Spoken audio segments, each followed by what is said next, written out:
My name is Sophia Wanma, and I'm as the member of government gonna propose our motion that feminists should the feminists should make a movement and agenda to put aggressively oppose a K-pop industry, just as what the Prime Minister and the Deputy Prime Minister said before, that the K-pop industry bring bad influence into our young generation.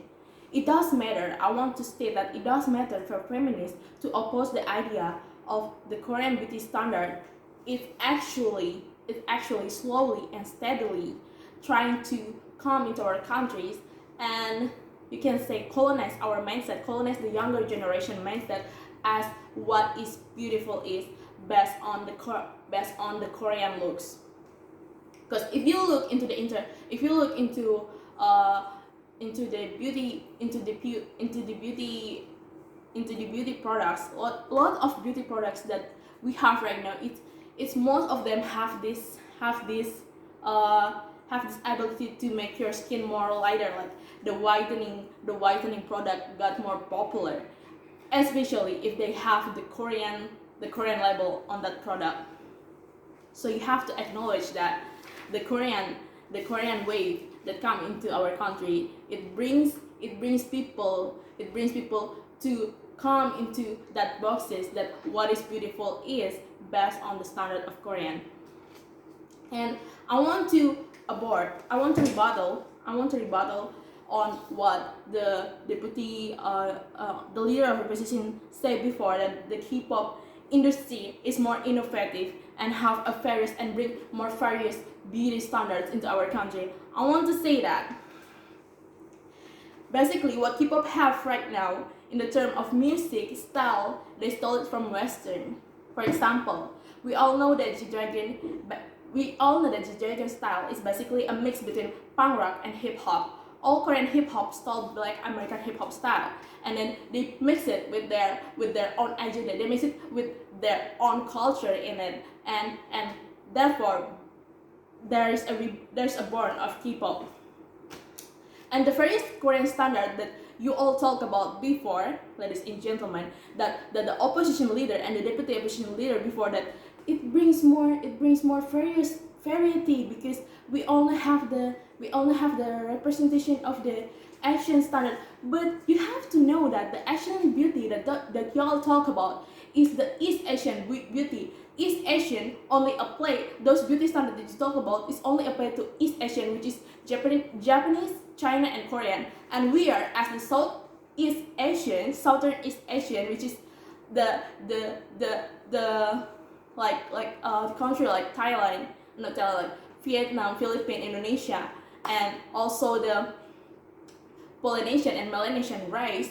We all not fit into the beauty standard because we have a brown. Let's say most of us have a brown or like a yellowish light skin, but not a white porcelain skin. So if you want to have those standards to put it into our beauty, it's not make sense, ladies and gentlemen.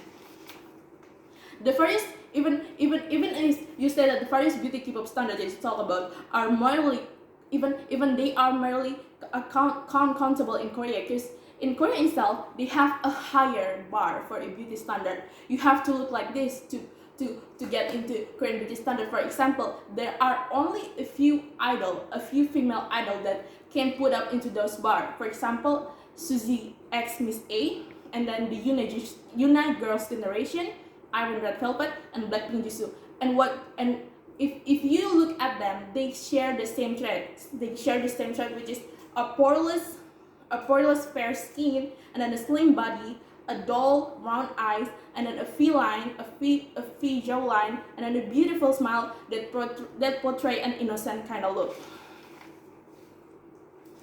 And those who have a different look, like those who have a more tan skin look, or like you say like a different kind of look than what a Korean beauty society portray, they are not called beautiful. For example, if you know JC, or if you know Mamamoo of Hwasa, that both of them have a tanner skin tone, and then also their body is not slim like a ladies kind of like look, but more like a thick kind of like American kind of style. rather than call beautiful, people in Korean or people in Korean society call them as they have a strong and unique look, you know. So even if you want to bring those standards into our country, it's not make sense. If you say that those standards are the fairest, are the standard that have a more fairest available for people to have more fairest beauty standard in our country, actually it's only bring an effect of people of younger generation just want to look like their idol, which is only have one beauty standard, which is to have a slim body, and then, you know, a white skin or whatever. For example, if you realize that nowadays people call the term of glowing up or like of glow up is for people that have a fair skin, which is either it's a boy or girl. If they have a fair skin, if they have a lighter skin than they have before, and they have a poreless look, they got called as they have a glow up kind of look. But people who have a darker skin, they got shamed as they have a burik kind of look, you know. In Bahasa they call it burik. So and then because of this, because of all of this Korean wave that came with those standard and those kind of look, then it bring people to have an ability to sell their product, their beauty product, with the beauty product that have a whitening kind of ingredients in them get more sell. For example, if those product, if the beauty product have the Korean label that can get you skin look like a Korean actress or whatever, and then you gonna look like more white or whatever, then those kind of product get more higher sell than the product just only to have a healthy skin. Which is, you have to know, a healthy skin is not only a skin that look lighter, or like a white skin doesn't mean that your skin is more beautiful or more healthy than the people that have a darker skin. So you have to, because of that, people in our younger generation been feeding into this thing that they're so on the TV, they're so on the radio, they're so on the YouTube, they're so on their phone, and they idolize those figure as their role model, and they want to become like them, they want to style like them, they want to looking like them with their buying these Korean products. So what is gonna happen to our country now? So I say that it is completely foolish and ignorance for you to say that the K-pop industry doesn't bring any more damage into our countries, ladies and gentlemen. Because it's been feeding into people's mindset by K-pop industries. People will not have such a mindset if they are not influenced by such a thing.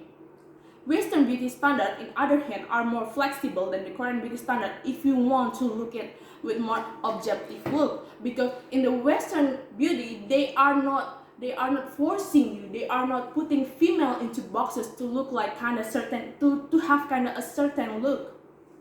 The Korean beauty standard can only be applied to East Asian such as China, Japan, and Korean. It cannot be effectively applied to Southeast Asian like Indonesia.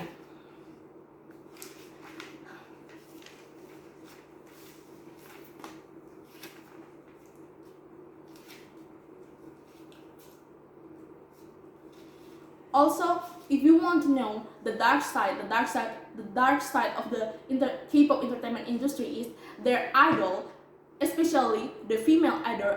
They are forced to look like a certain kind of thing. Like they are forced to be starving to have a slim body, to have a slim figure body. They are getting a treatment. They have this training that to make them to look like a perfect doll on the stage. And those kind of image that they have is what the entertainment sell to our younger generation, and feeding them to get the certain, like, to look like, if you want to look like beautiful, you have to look like that. If you want to look cool, you have to look like that. It is true that what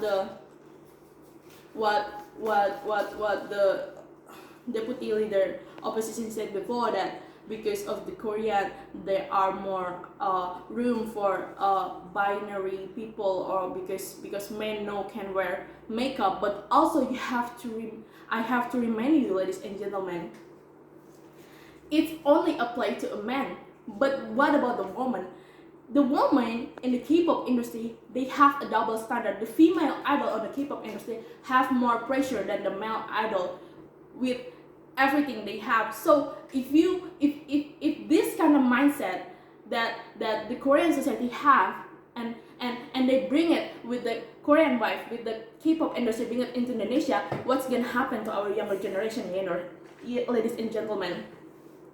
Because what K-pop entertainment have is basically a portray, it's basically a mindset that a K-pop industry have, like an agency in K-pop basically want the idol to be accepted with the Korean citizen, so they have to put the K-pop idol into certain image. So that's why I said before that the K-pop idol actually bring the Korean mindset, the Korean society mindset into their performances, into their look and everything they do. And when they come into our countries, they bring those boxes, they bring those standards, they bring those parameters with them into our countries.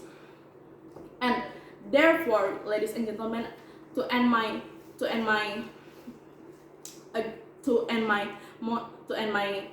argument, I'm gonna say that the feminists should move their agenda and should aggressively oppose the K-pop industry. That's what I say. Back to purpose.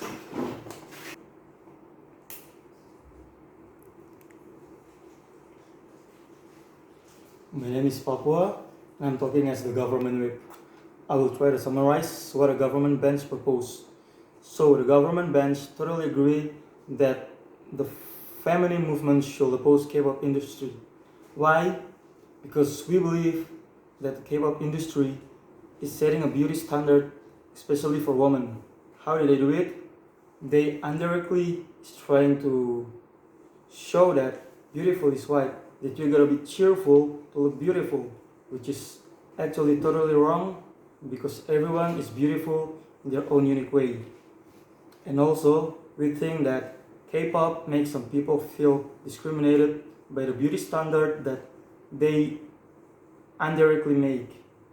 And it will also affect the standard in looking for some jobs because it makes some company starts to think that look is more important than what someone is actually capable of. And also,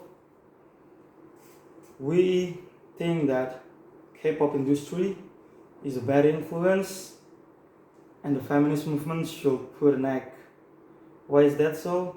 Because toxic standard K-pop industry is put in people's mind.